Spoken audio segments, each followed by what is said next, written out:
மார்க்கண்டேயன் இன்பதுரை அவர்கள் சொல்வது எப்படி எதிர்கொண்டீங்க அப்படின்னு எப்படி தலைப்பு வச்சிருக்கிறீங்க? இவங்க எதிர்கொள்ளவே இல்லை, பதுங்கி கொண்டார்கள் அப்படின்னு சொல்றாரு. அதாவது ஒரு பழமொழி சொல்வார்கள், யானை பார்க்க வெள்ளெழுத்தா என்று சொல்வார்கள். அண்ணன் இன்பதுரை அவர்கள் இது வெள்ளெழுத்தாக அவர் பார்ப்பதாகவே நான் கருதுகிறேன். இதுவரை நான் 23 ஆண்டு காலம் அரசியலில் மக்கள் பிரதிநிதியாக பணியாற்றிக் கொண்டிருக்கிறேன். கஜா புயல், வர்தா புயல், பல்வேறு இயற்கை சீற்றங்களை எல்லாம் கண்டு பார்த்து அதில் பணி செய்திருக்கிறேன். ஆனால் இந்த புயலில் முன்னெச்சரிக்கை நடவடிக்கை எடுத்ததை போன்று உலக வரலாற்றில் எந்த ஒரு அரசும் நடவடிக்கை எடுக்கவில்லை. இதை மாண்புமிகு அமைச்சர் அனிதா ராதாகிருஷ்ணன் அவர்கள் 2 நாட்களாக காணவில்லை என்று சொன்னார். 2 நாட்களாக கஜா புயலில் அன்றைய முதலமைச்சர் வீட்டிலிருந்து வேடிக்கை பார்த்ததாக அனிதா ராதாகிருஷ்ணன் வேடிக்கை பார்க்கவில்லை. நான் அவருடைய 17ஆம் தேதி இரவு மழை பொழிந்து கொண்டிருக்கின்ற போது ஏரல், ஆத்தூர், ஆறுமுகநேரி, திருச்செந்தூர் என்று ஒவ்வொரு பகுதியாக அவர் செல்கிறார். அன்றைய தினம் எனக்கு தொலைபேசியில் அவர் பேசிக்கொண்டே வருகிறார், உங்கள் ஊரில் எப்படி மழை இருக்கிறது என்று. அதே நேரத்தில் அன்றைய தினமே எங்களுடைய தூத்துக்குடியினுடைய அமைச்சர் கீதா ஜீவன் அவர்கள் ஒவ்வொரு வீடு வீடாக சென்று கொண்டிருக்கிறார், தெரு தெருவாக. அடுத்த நாள் காலை எங்களுடைய நாடாளுமன்ற உறுப்பினர் அவர்கள்,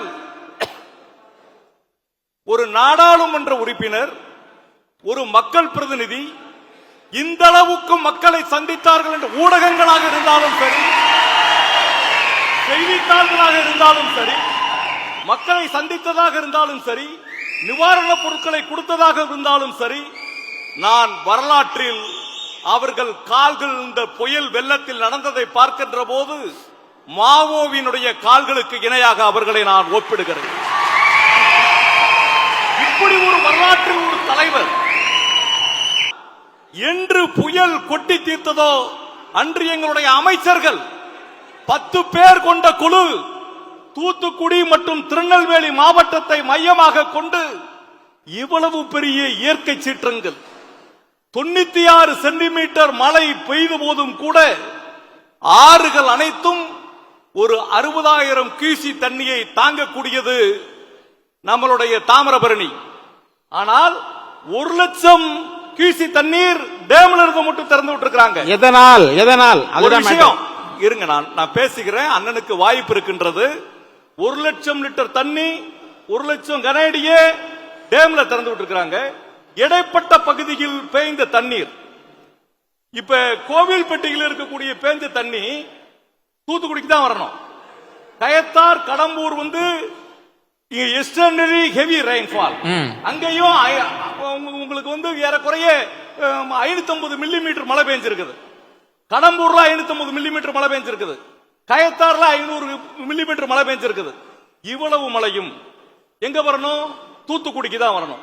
இந்த தண்ணி எல்லாம் தூத்துக்குடிக்கு வந்து, கோரம்பள்ளத்துக்கு வந்து, தூத்துக்குடிக்கு பக்கத்தில் இருக்கக்கூடிய வேலாயுதபுரம் டேங்குக்கு வந்து, இதுக்கு பக்கத்தில் இருக்கக்கூடிய அதை தாண்டி தாமிரபரணிக்கு போய் கடலுக்கு செல்லக்கூடிய போது ஏறக்குறைய 2.5 லட்சம் கனஅடி தண்ணீர் சென்றிருக்கிறது.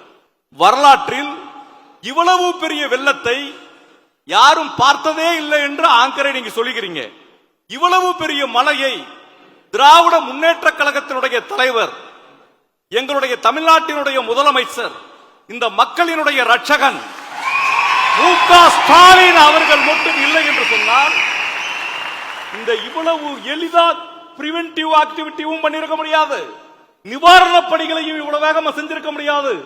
2 தண்டவாளங்களை போன்று, ஒன்று அரசு இயந்திரம், இன்னொன்று அரசியல் கட்சி. திராவிட முன்னேற்ற கழகம் மற்றும் அதனுடைய கூட்டணி கட்சியை சேர்ந்தவர்கள் எந்த அளவுக்கு அரசாங்கம் பணம் இன்றைய தினம் ஏறக்குறைய 5.5 லட்சம் வீட்டுல 3.5 லட்சம் பேருக்கு 6,000 ரூபாய் நம்ம கொடுத்திருக்கிறோம்.